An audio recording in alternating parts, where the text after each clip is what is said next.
Perfect, we're live.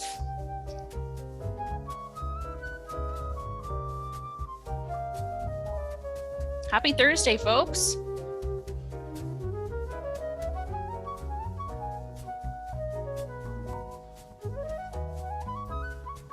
Welcome, everyone.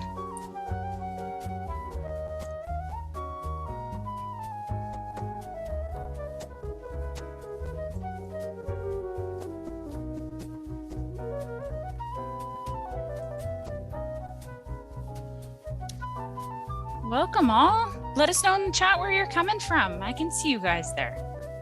Happy Thursday. Welcome back. Just making sure everything's good on our side. Hello, Nicaragua, South Carolina. Glad to have you here. Hello, Guam.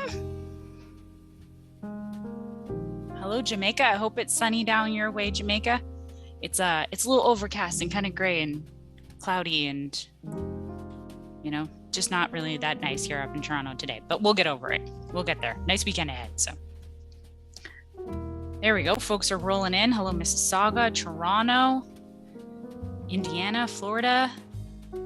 I hope everyone's doing well. Glad to have you joining us today. Oklahoma. We're going to get started a couple minutes, so settle on in. If you need to grab your last glass of water, if you're grabbing a notebook, whatever you like to have during our webinar sessions, please do. You do have 2 or 3 minutes. I have my water. I'm almost, I'm just over halfway through my day here, and it's on point, so.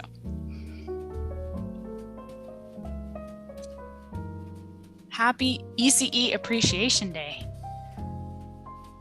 This is our day, folks. So glad to be a part of the Educator Circle.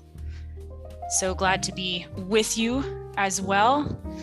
You guys do amazing work. We'll do another great shout out in a couple of minutes here, but thank you for those who are here already. Glad to be a part of it. I'm super excited to be chatting a little bit more with our special guest in a few minutes. It's going to be an excellent webinar once again. Hello, all the way from Ireland. Welcome. Glad to have you. Hello, Maryland. Hi, Stace. Welcome back. I hear you. Leaves are falling here.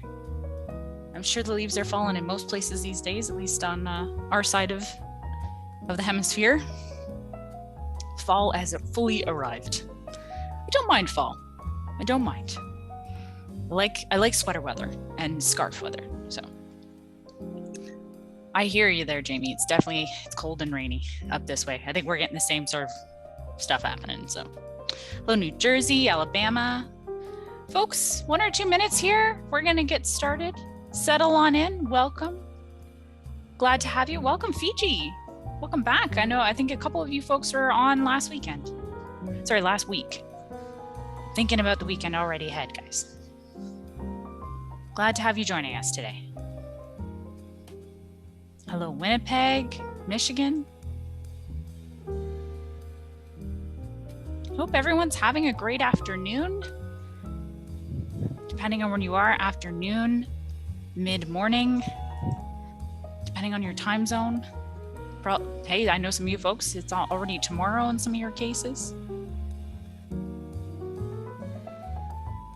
We're going to give it 1 more minute, folks, and then we'll get started here. Hello, Portugal. I have some friends over your way. Fabulous, fabulous friends of ours. They are super funny. That's a story for another day, but glad to have them. Glad to have you here. We're going to get started here in just a minute. Hello, New Zealand. Hello, Singapore. Welcome. Wow. We have some world travelers here today. I'm super excited. Some great folks from all over North America as well. All right. I think it's time. I think it's time to have a bit of fun.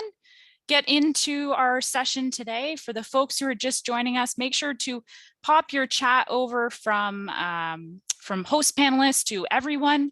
Make sure that everyone's this way. If you have great comments, if you are, participating in any question, things like that. We just want to make sure that everyone can see and you're contributing to the conversation that's happening. I am super excited. Welcome to Hi Mama Helps. Today we're talking a little bit more about classroom observations, a really key piece across the board for everybody. And I'm super excited to welcome our host, our special guest on in a couple of minutes. But before we do, as always, if you've never been with us before, you definitely want to know this. If you've been with us, you've heard this spiel many, many times, but I am not the face of legal or financial advice, and you're not going to find that here today. Sorry about that. I'm the last person you'd seek that from, let me tell you. But at the end of the day, anything you take away today, tips, tricks, techniques, things like that, just helping you out within your center, within your classroom, and the variety of roles that all educators play on a day-to-day basis. But make sure if you are making any changes that you are consulting the right people. So whether that be your legal advisor, your financial advisor, your licensing consultant, whoever it is, just make sure that you're definitely seeking the support from the right people before you do. We're going to jump into our land acknowledgement. Hi Mama acknowledges that our main headquarters is situated in Toronto, Ontario, on the traditional territory of many nations, including the Mississaugas of the Credit, the Anishinaabe, the Chippewa, and the Haudenosaunee and the Wendat peoples, and is now home to many diverse First Nations, Inuit, and Métis peoples. Toronto itself is a word that originates from the Mohawk word takaranto, meaning the place in the water where the trees are standing. As participants and guests in today's webinar, we are coming together from many different places around the world. We encourage you to learn about and acknowledge the land from which you participate.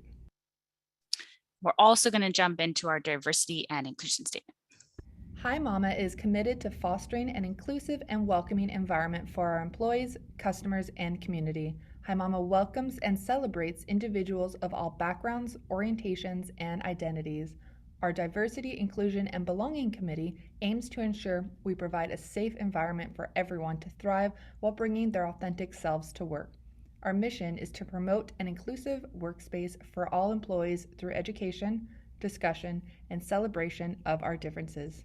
Embracing these differences while coming together with a common purpose is what makes our team extra special.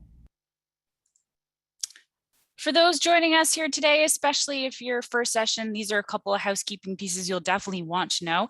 We're recording, and as soon as I say that, I always double check that we are recording, so don't fret. We're recording this session, so if you do have to hit the road early, I hope you don't, but totally understand if life happens and you have to. We'll be sending this out in the show notes email, which you should be expecting by early next week at the latest. If you need the closed captions tab, please do utilize that. It's there for you. Just hit the CC and it will turn on for you. We're also recording with that on as well, so you'll have that available to use. Next up, certificates. If you're in this live session, we will be sending out a filled out certificate to you, so keep an eye out your email by early next week as well. That will be coming your way. If you are accessing the download recording, or if you are looking for the template, it will not only be in the show notes email, but it will also be in the download recording for you. So just keep your eyes out for it. It will all be there for you, along as well with the slides from today. So if you're looking for those, they'll all be made available. Last but not least, if you're having trouble with your Zoom, I hope you're not, but please do seek support.zoom.us. They are the best to help you out, folks. They know their product the best. I am sadly not support IT, and you probably don't want me to be that either. I have husband IT for a reason. So please do reach out to them if you're having any issues. If you've never heard of us, please, we'd love to have a conversation with you. So here at Hi Mama, we want to make sure that we're helping out centers to the fullest of our capacities, so make it easier and better for you on your side, whether you're working with your boots on the ground in the classroom, if you're in the front office, wherever you may be, you're doing some amazing work. We'd love for you to take some time to learn a little bit more about us and how we can help you out from a variety of different ways. I'd be here for a while if we were to list them all, so I won't go through them all, but please do take some time to book a little conversation with us. We'd love to have you. And know as well that if you do sign on with the Hi Mama family, because I know that tons of you join us on our weekly webinars, you are part of our Hi Mama family already. So thank you for taking some time to be with us as always, no matter who you are and what you're doing. But know that our support team is here to help you out. So they're here to help you with questions, Hopefully if you're, hopefully you're not having any issues, but if you are having any issues, they're here to support you 100% of the way and answer anything you may have. So they're a fantastic group of people. I cannot emphasize that enough. Let me tell you, amazing group to work with. And as well, if you haven't checked out our website, if you're new to us, if you're looking for more information about things that we can help you out with, there's tons and tons of resources, from activities to our podcast, to all of our webinars, to blog posts and articles, you name it, you can find it on our website. So please take some time to explore that and go ahead and utilize, any of the resources that we have there for yourself, your center, whatever's happening, okay? Know that when you're working with us, that we are a B certified company. And what that means is that we positively socially impact the education space as we do work with you.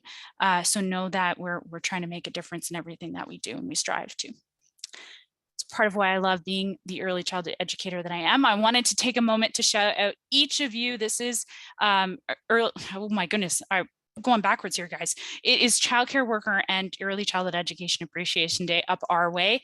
And so I wanted to remind you, I know this doesn't get celebrated across the board and celebrated enough, that you are essential, that you are amazing. And thank you for all of the amazing work that you do across the board.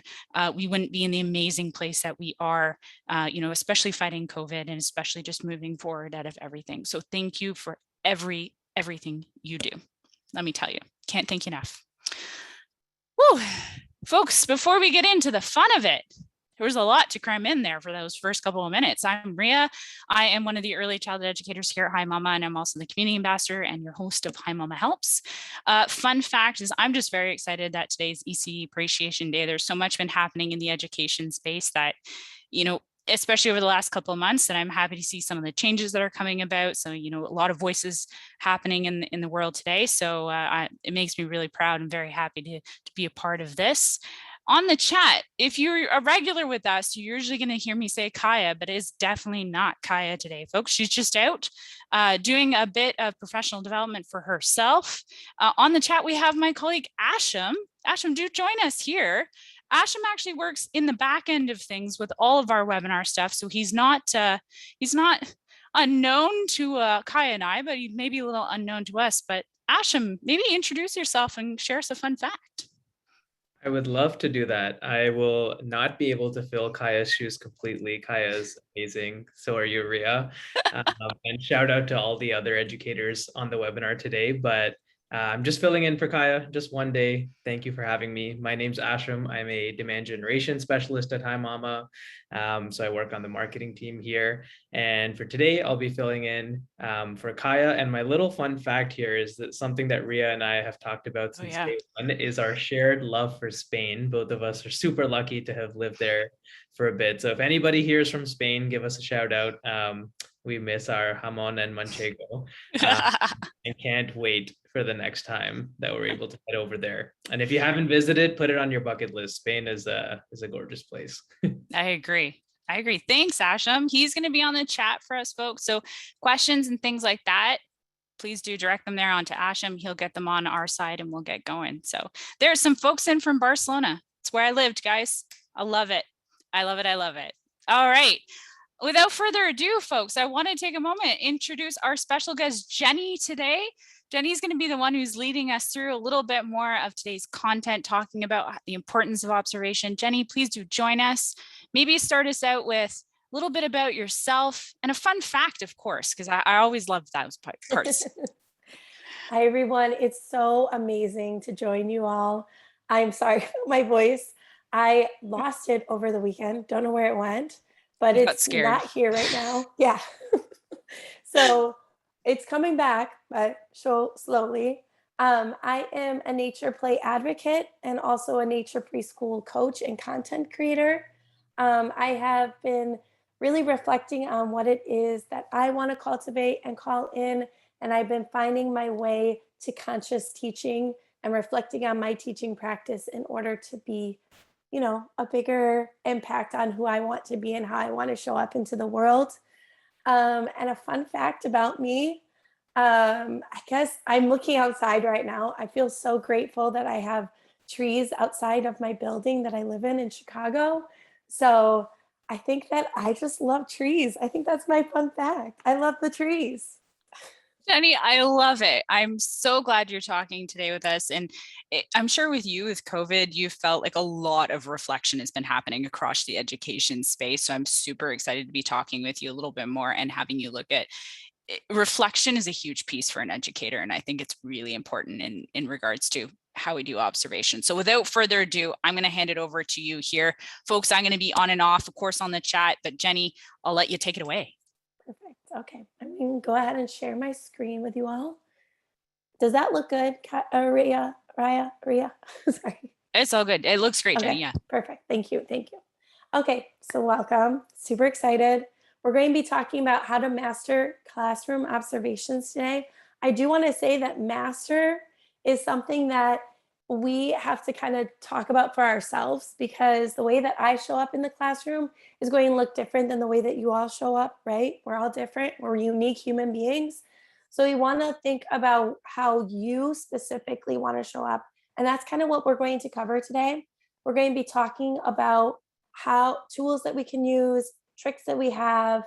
We're going to explore what curriculum or what observations can bring to our curriculum, our caregivers, our teaching practice, and then talking a little bit about developing some habits to slow down in the classroom, because I know how much we work and I know how fast-paced everything feels, and documentation and observation can sometimes feel like something that's just like another thing to add to our list. So I want to talk a little bit about that and how we can kind of shift that energy in order to make observation and documentation something that feels good. Because if it doesn't feel good, why do we do it, right? We want to feel good in the classroom. And then, of course, we're going to talk a little bit about tools that we can call in to help with our observation practice and building a ritual into our day in order to make it feel good. So let's jump in. Oh my gosh, I'm so excited to be here. If you would like to share in the chat, how do you feel about documentation at this moment right now? This is something that like you can say like thumbs up, I'm feeling really good about documentation or observation skills. Thumb down, like I don't like observing, I don't like documenting, I am completely lost, or like I'm kind of in the middle. So I'm going to take a look at our chat as we're talking.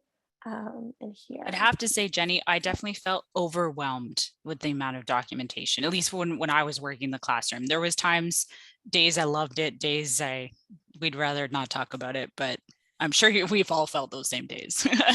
Right? I know I'm seeing so many people saying like it's overwhelming, and yeah, I felt that way, and it sounds like you did too. It's just like a lot, right? Wow, too much. It's a hard time to have for documentation and paperwork. Oh my gosh, yeah. So keep on sharing that. I feel like this is what's so valuable about this work, is that we're in it together. Like that's what I love about Hi Mama Helps, is that it's for us to come together as a community and really feel that like we're all in this and we're all dealing with this and we're all working through it. I'm going to move our chat over so I can see this stuff as well. Keep on sharing in the chat while we go. But when we think about observation, right? When we think about how we want to show up in the classroom and how we want to guide learning, observation is a crucial piece of our role as educators.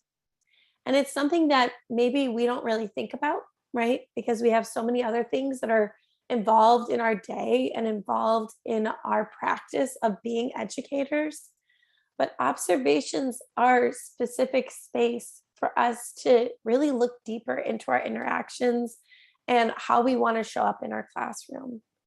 It's able for us to see what learning looks like in action, right? When we sit down and we look at our classroom and we watch the children engaging with the world around them, we can start to see that learning is happening and we can start to slow down. I think when I think of observation, I don't know about you all, if you have like moss by you or if you have like a patch of grass or anything like that, when you look at the whole picture, it can feel like, oh my gosh, this is so much stuff. But when you start to zoom in with a magnifying glass, you start to see all of the juicy, juicy things that are happening, right? And we start to see like children engaging, children problem solving, children sharing challenges, right? And when we have that zoomed out picture, we see the whole classroom. And then we're like, oh, how am I going to observe this whole classroom? So we're going to talk a little bit about coming closer, looking through the lens of a magnifying glass and observing close up, just seeing those little moments and finding those ways to practice that in our day. And when we think about observation, this helps us to add to our curriculum, right? Like when we think observation is separate than curriculum, this is one of my big things that I used to think as an educator. Like, oh my gosh, I have curriculum. I have to talk to my caregivers. I have to make sure that the students are working things out and problem solving and the conflict resolution that happens in our classroom, that we have so much to do. And I was thinking about those as separate entities. But if we start to think about them as a whole, as our role as a whole, it can start to call into the attention of the curriculum, right? So when we start to think about observations and curriculum, we start to think and see what children are really interested in and how that can be a focus for our curriculum, right? It helps us to get a deeper understanding of the concepts that they're wondering about, that the children are wondering about.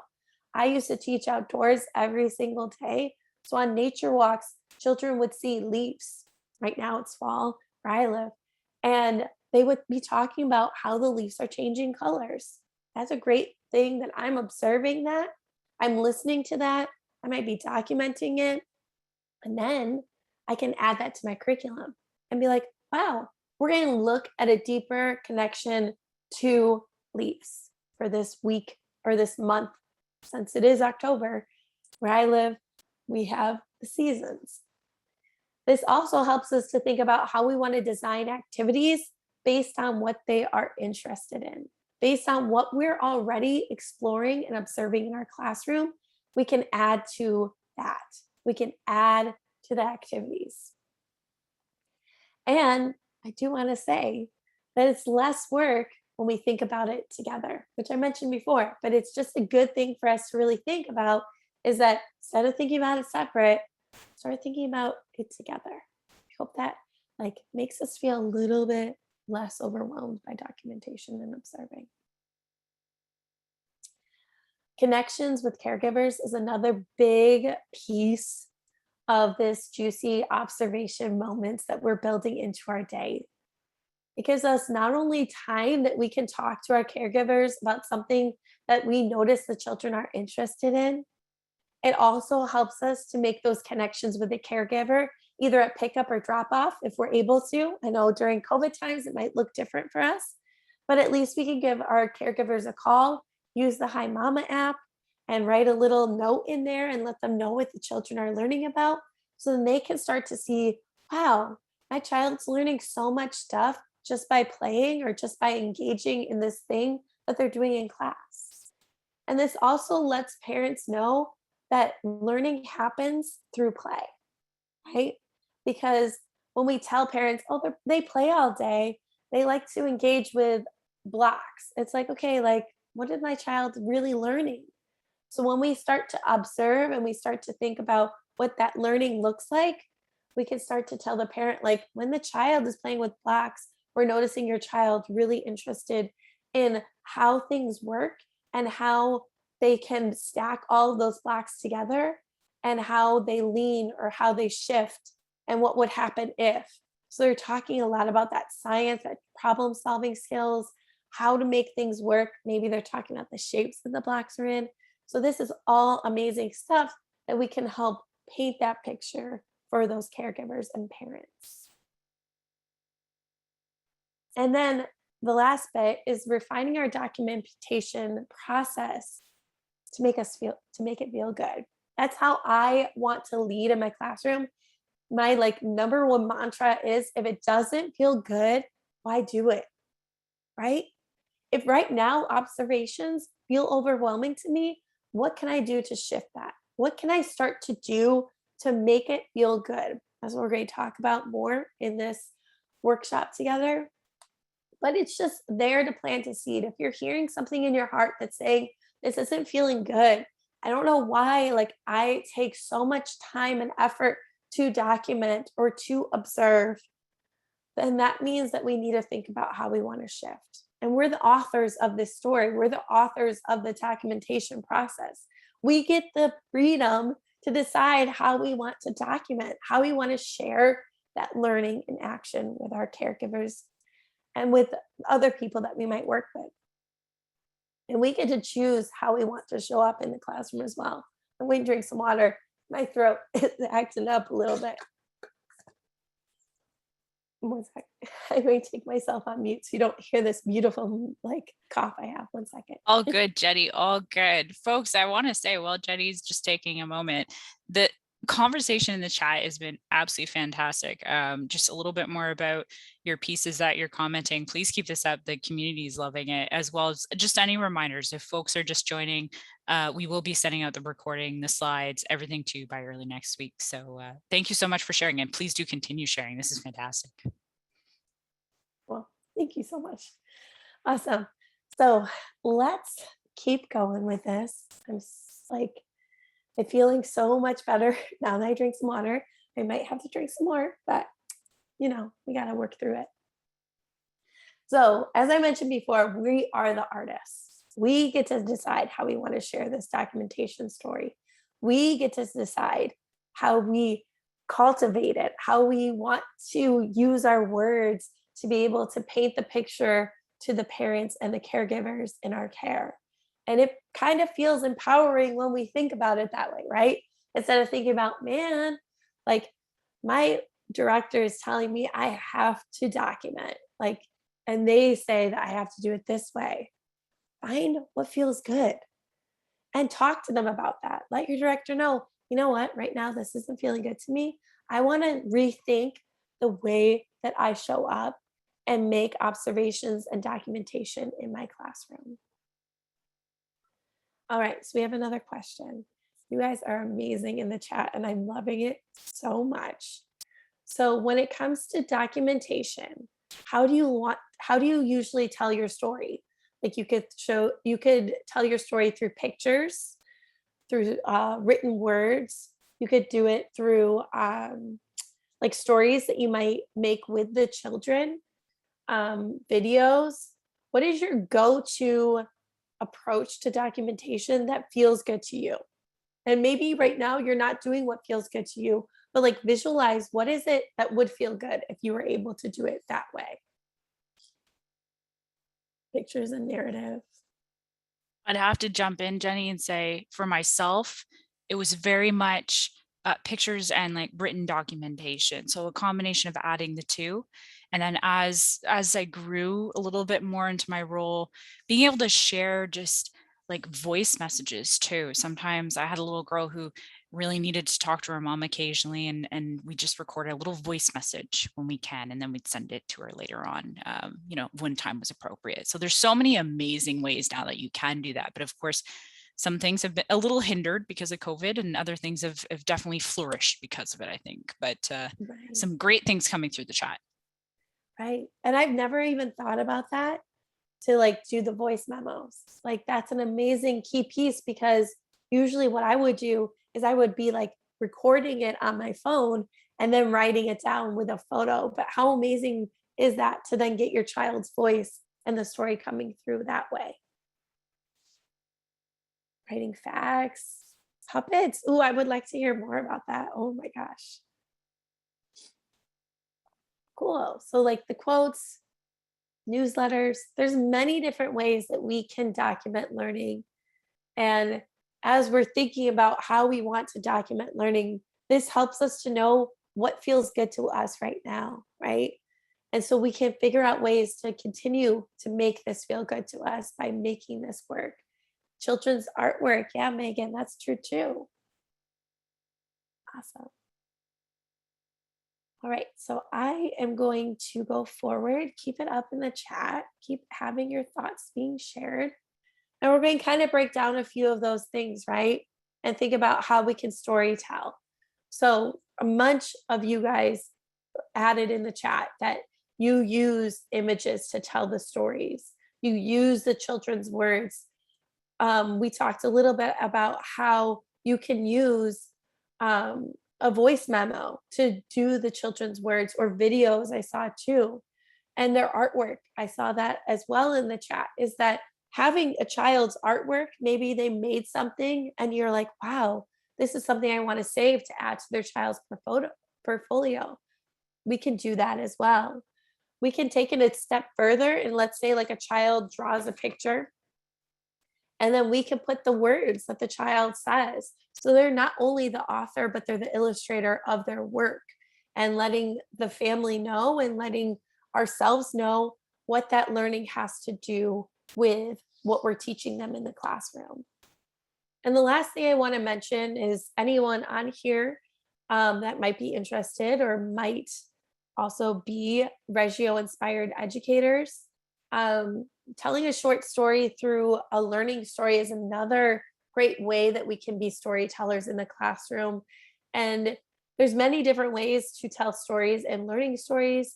But if you have any questions, you can always feel free to reach out to me and we can go through that together.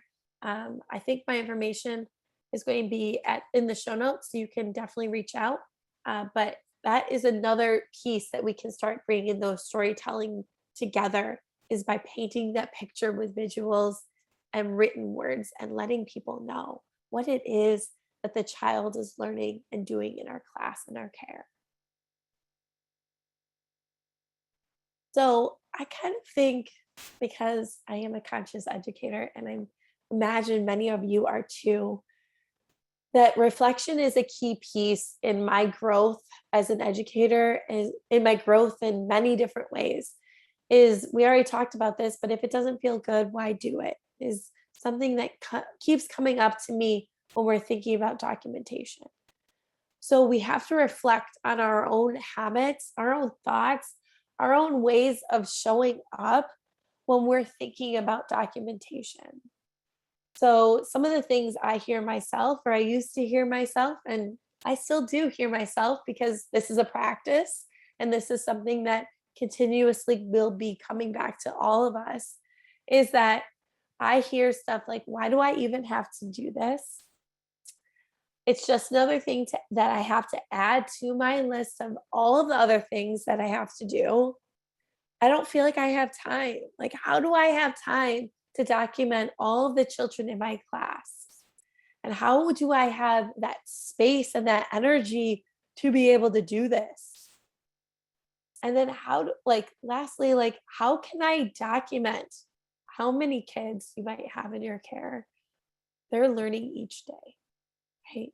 I might not have them for a long extended period of time. I might be a part-time classroom teacher and the children are only there from 9 to 1. And so how am I going to be able to document all of that learning, that juice that happens when they are playing, when I have so many other things to do? And you can go ahead. I'm going to keep going just so then we can go through this and talk about this together. But if you have things that you hear pop up in your head, share that in the chat. Let us know how you're feeling when you really think about documentation, or like when you're just dragging on and you're like, how am I going to do this? How am I going to get this done? Share those words that you hear when you reflect on documentation. It takes time away from the children. Yeah, that's another wow. Yeah. So when we think about why do we have to do this, right? That's a common one that I think when we're feeling overwhelmed with everything else, it's a common one that comes up in my mind, is like, oh, really? Again? So I have to be thinking about, how can I make this interesting to me? I think about this when I do dishes all the time. How can I make this fun? How can I make this actually something that I want to do?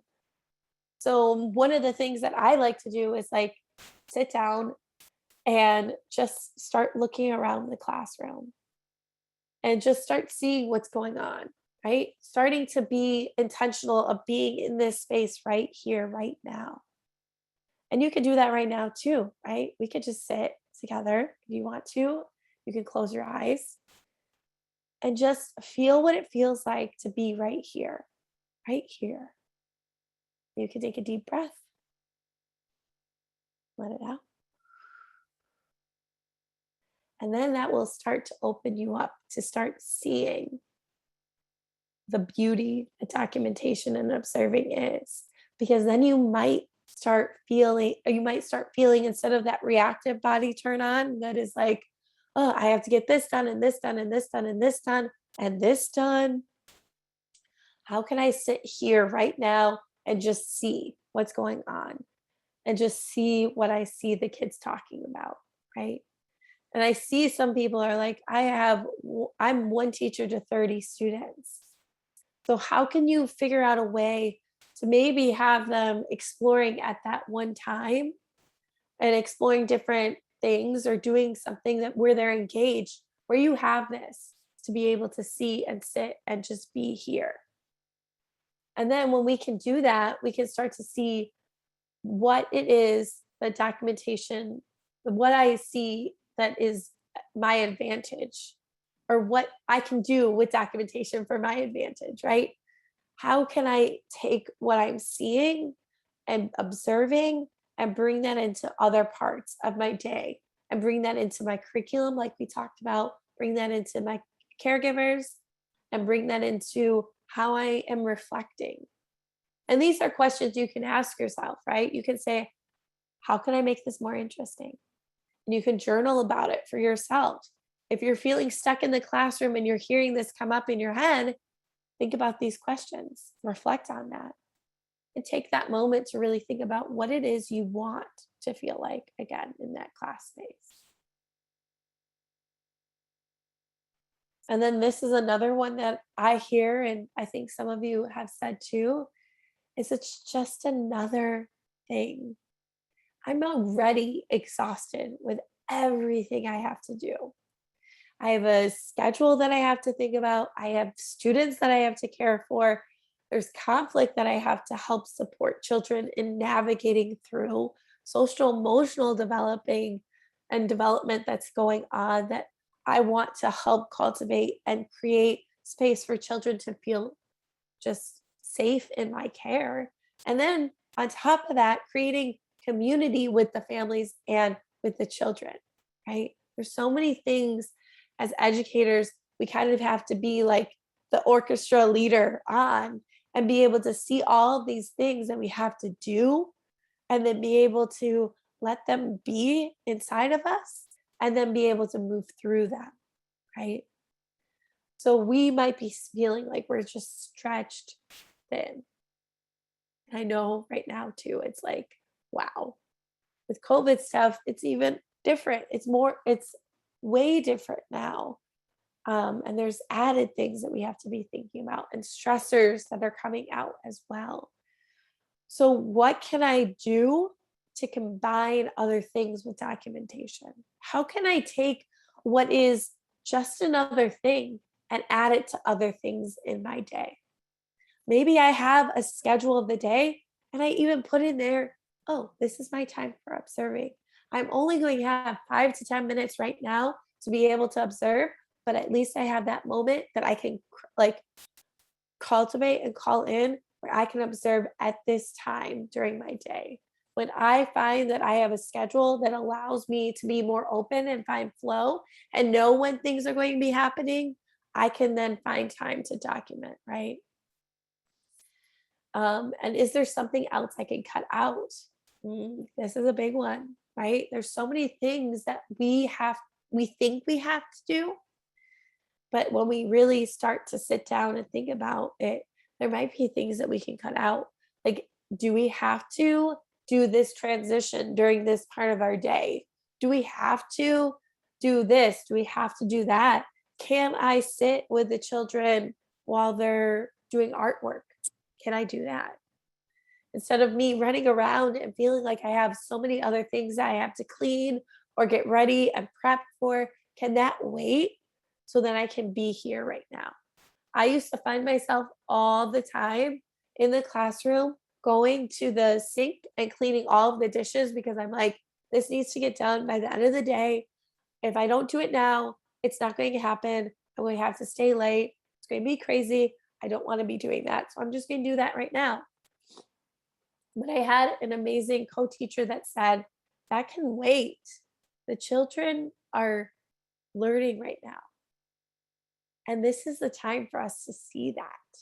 This is the time for us to be. The dishes can wait. My to-do list can wait. What I'm prepping can wait. And then the other thing is like, what is it that we're prepping, right? Can we think and shift that idea of like, do I have to feel like I have to like make this a teacher directed activity where I have to cut everything out, where I have to get the glue ready, where I have to get all of these pieces ready just right for the children to be able to come over here and do this activity? Can I change the way that I'm approaching activities with children to make it less on me and more of a process art experience, right? So that might be something that we could think about too. And am I documenting bigger than it needs to be? Oh my God. Oh my gosh. I am the person that loves to write novels when it comes to documentation. And I love to have like this, like, just like, oh my gosh, this child was doing this, and then they did this. And then I noticed that they were doing this, and just like have this long winded document that takes me 10 minutes to write. When I'm like, does it have to be that way? Do I have to spend 5-10 minutes writing this one piece of documentation? Instead, could I do it just saying the child's name, what I saw them doing, and why this is learning, and make it objective, right? So it's not about like what I feel they're thinking about or what I feel their emotions are, but just what I'm seeing. And then that is a simple 2-3 sentence thing that I can add to the Hi Mama app if I wanted to, share with the caregiver, write in my little child portfolio. Easy peasy lemon squeezy, right? And the like another one that I was thinking about is like, how do I document all the children? I saw somebody on the chat that has 30 students to one teacher. How are you going to document all the children in one day? And to that, I would ask, do I have to? Do I have to document learning for all of the students every single day?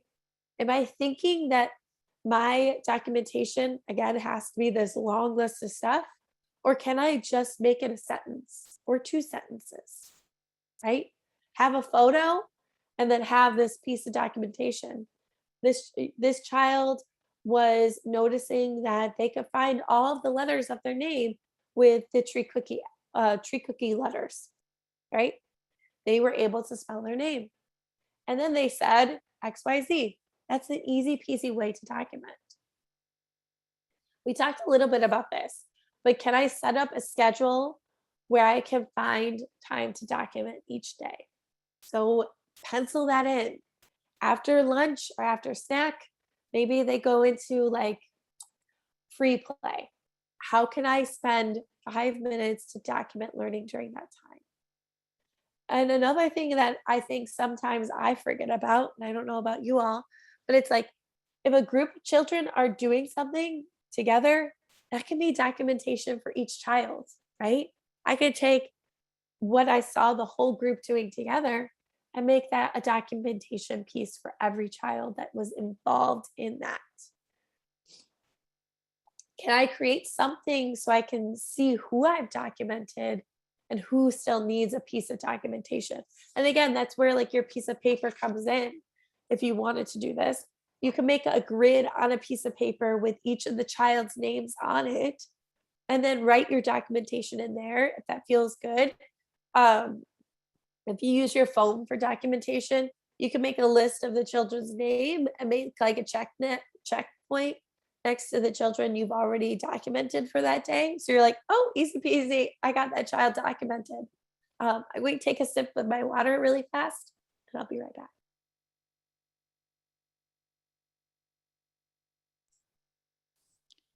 Folks, a couple have asked if you'd be able to see the chat later from all the amazing comments that are coming through. You will be able to actually access it through the recording.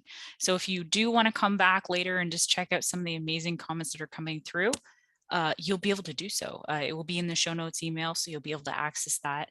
By the way, Lucinda, it's fabulous to see you on. I know you're giving out some great ideas. So I'll let Jenny jump in with her last couple points here. It's amazing to see how the chat is just like a great piece of information, right? I'm loving it. I'm loving all of you all right now. I hear you, Jenny. This is part of one of my favorite pieces. There's a couple of key pieces, and it's one of them when it comes to the webinars. So yeah. Yeah, it's awesome. All right. And the last piece that I want to leave on this one is, can I split up the work with my teaching team? Does it have to be just on me to document learning? I know in some cases, if you are the only teacher in the classroom, then yes, it is.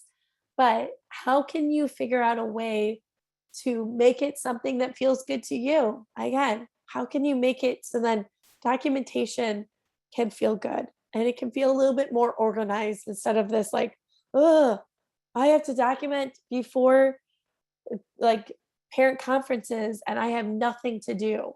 That's crazy. So how can we start doing it now to make it a practice that feels good?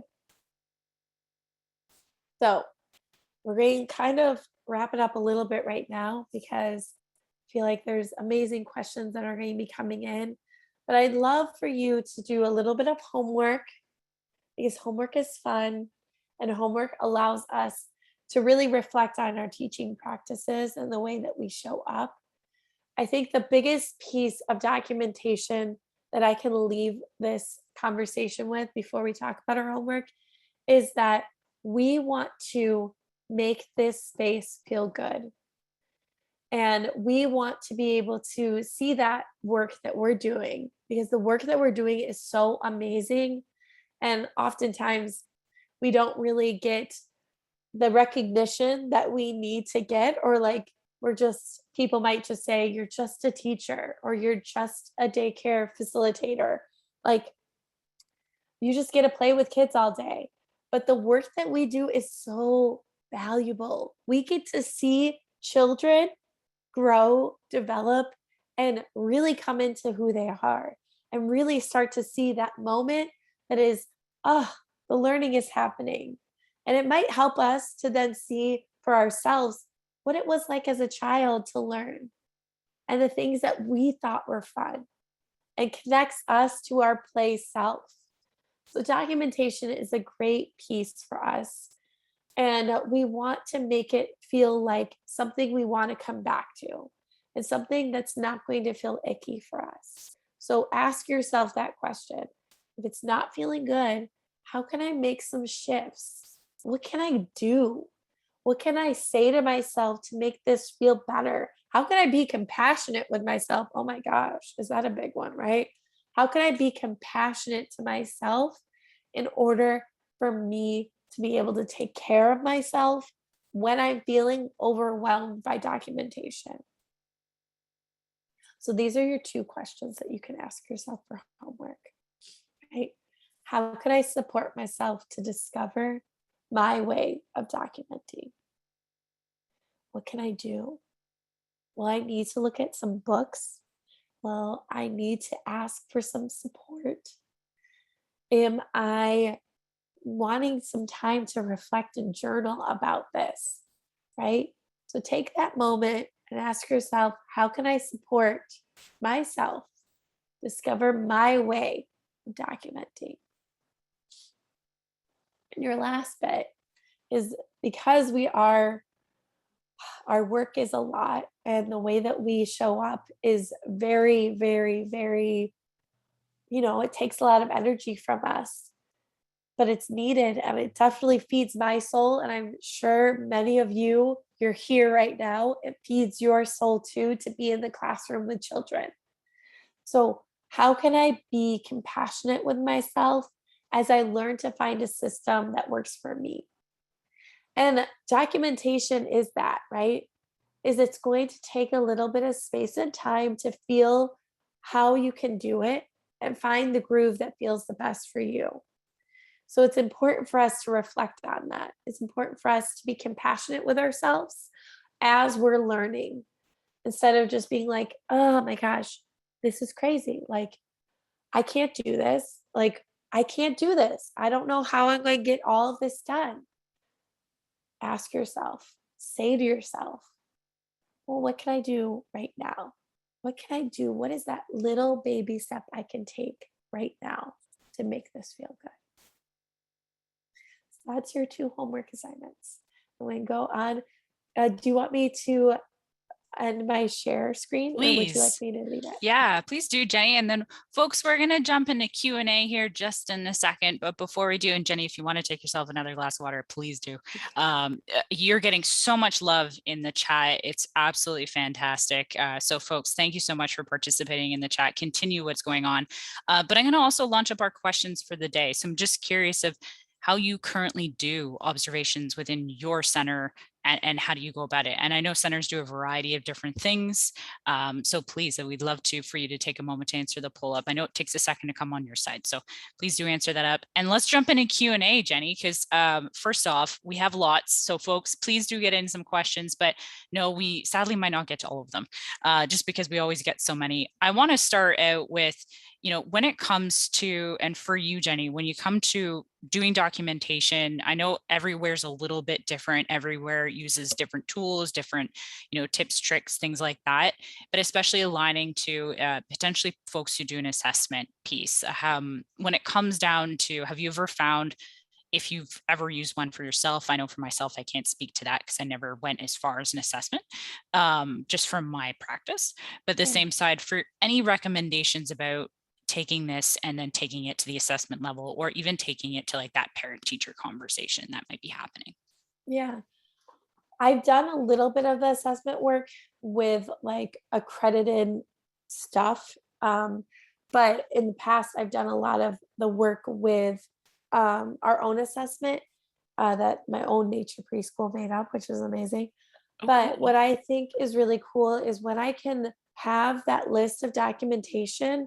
The Hi Mama app is amazing for that, where like you have all of that documentation through the years or through the months that you might be having, and go back and read through those. I used to use Teaching Strategies Gold as my way of documenting.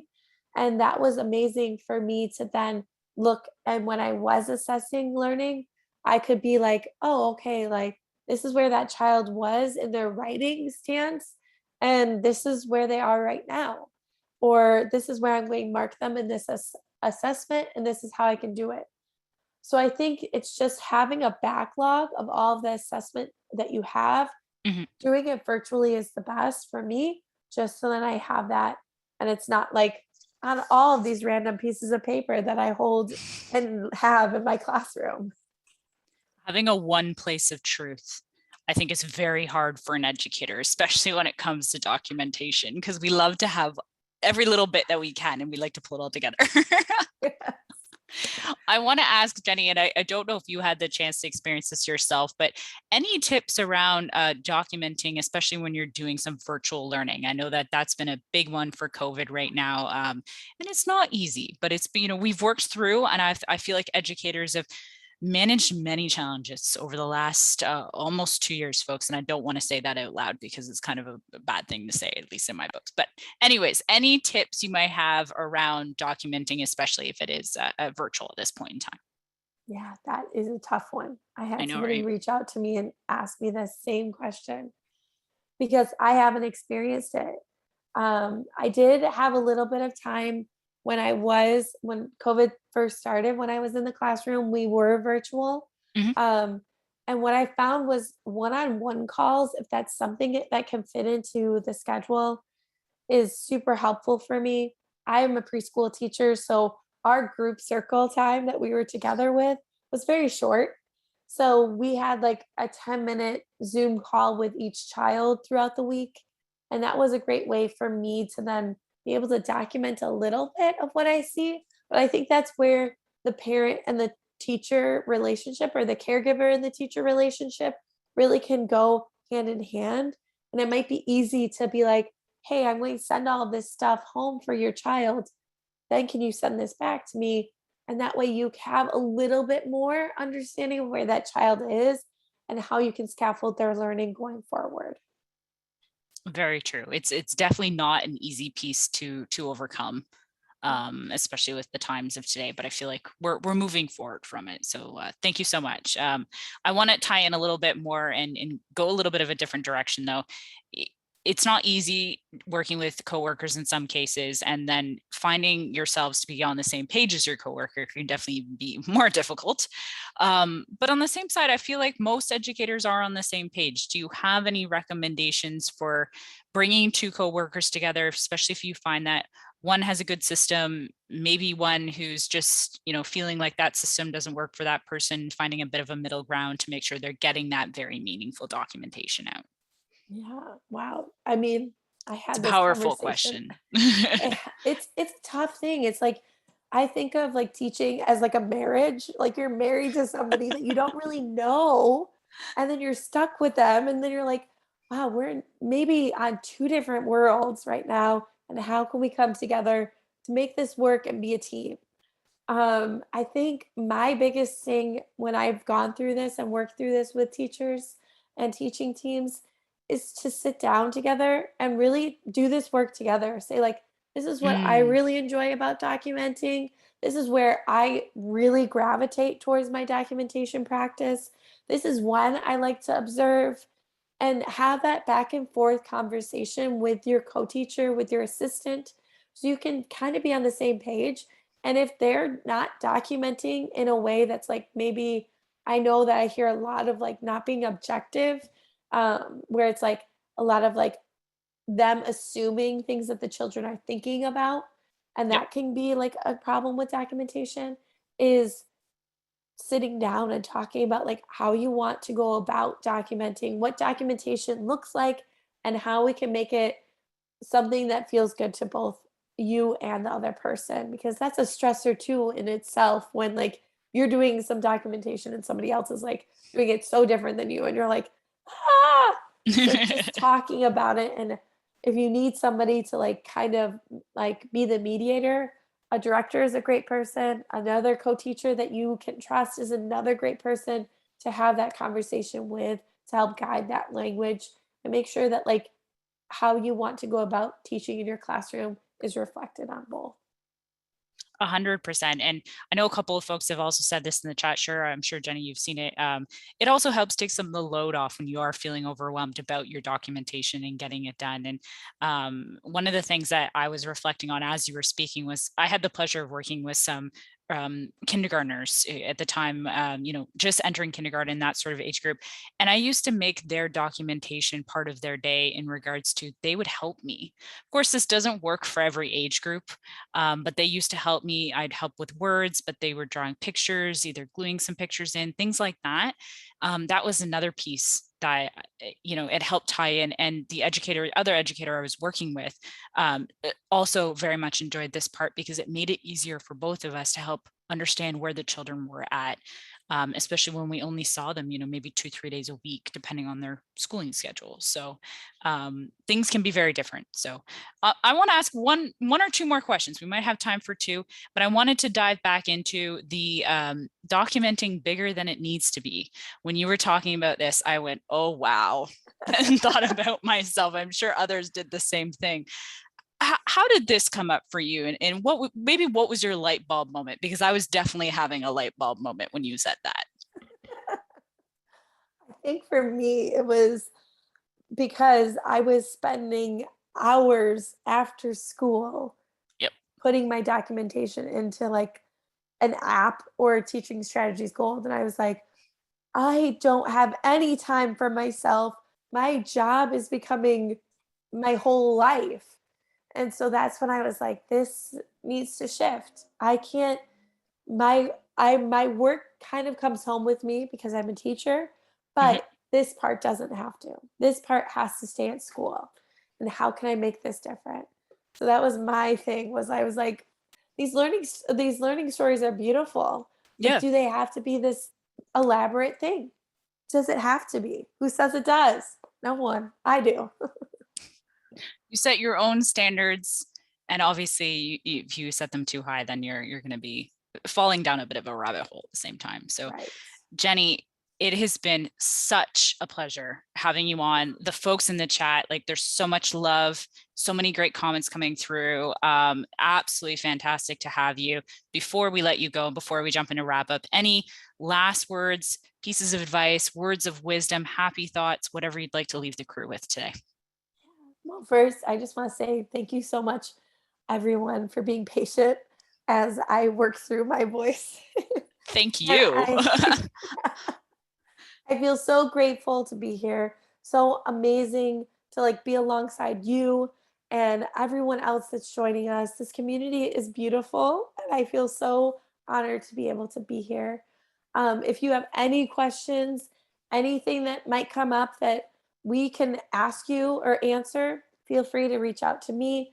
Mine is natureplayLifestyle@gmail.com.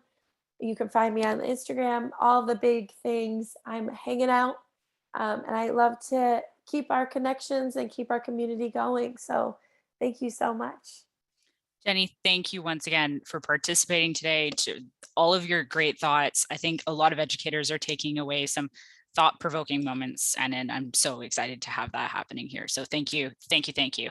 Folks, to wrap up our poll here, if you haven't had a moment, I'm sorry. It's closed now. But one of the big things I'd ask is, how do you currently document observations at your center? And surprise, surprise, because we all know educators love their pen and their papers. Mine was sticky notes. Let's be real, folks. I always had a package of sticky notes everywhere I went. We're doing it all on pen and paper for the most part. 66% of people who popped in their information there, that's what you're doing. If you wanted to learn more, we can definitely help you out if you want to learn how to go digital and do that in Hi Mama. So please don't be shy, folks. We'd love to help you out there. So a couple of folks have asked already. Make sure if you haven't heard the memo yet, we will be sending out this recording. So you'll be able to access the recording, the slides, and we will be sending out a certificate for folks who were with us today, as well as the template in case you missed it.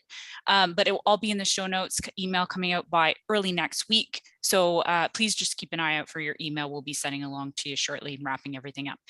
Next week, we're welcoming back Dr. Reese from Tools for Life. So if you missed her session, watch your invite. It should be coming out early next week. She did a session way back in the spring with us. We're talking again about literacy at your childcare center, in your classroom. She is absolutely phenomenal. She's going to be coming with her many hats for Halloween. So please do join us. You can sign up. Asham's popped the link in the chat. Don't miss out, folks. We'd love to have you with us 2 p.m. Eastern Standard Time next week. And as well, if you haven't downloaded our parent satisfaction report, folks, we've been talking about this for a little while, so I won't beat around too much, but we'd love for you to check it out. It was a fantastic report. Over 500 families reported back to us with just, concerns, thoughts, you name it. It was in there. It was really insightful. Love for you to check it out. It's totally free. You can download it. Grab your copy. It's in the chat there. Okay, you can also pop over to himama.com. It will also be there for you. If you haven't already, follow us on Facebook, follow us on Instagram, follow us in our private Circle Time group. If you'd like to join us, please do log on. There's a couple of questions. You just have to answer them up. It's just there to keep the community safe, folks. So if you please do answer those if you'd like to be a part of the community. And last but not least, please do check out the preschool podcast. Jenny was on it talking a little bit more about nature and bringing it in, is part of your practice. And then we might have to have you back for a part 2, Jenny, and talk a little bit more about that because I have like 50 questions already in my head. But at the end of the day, folks, please do check us out wherever you like to listen on, Apple, Spotify, whatever floats your boat. So thank you once again, Jenny. Thank you once again for joining us today. Thank everyone here on the chat for all of your time. Happy ECE Appreciation Day. Please do stay healthy, stay safe, and we will see you next week. Hopefully, if you can make it, don't forget to sign up and have a great, great weekend ahead of you all. Take care. Bye, all.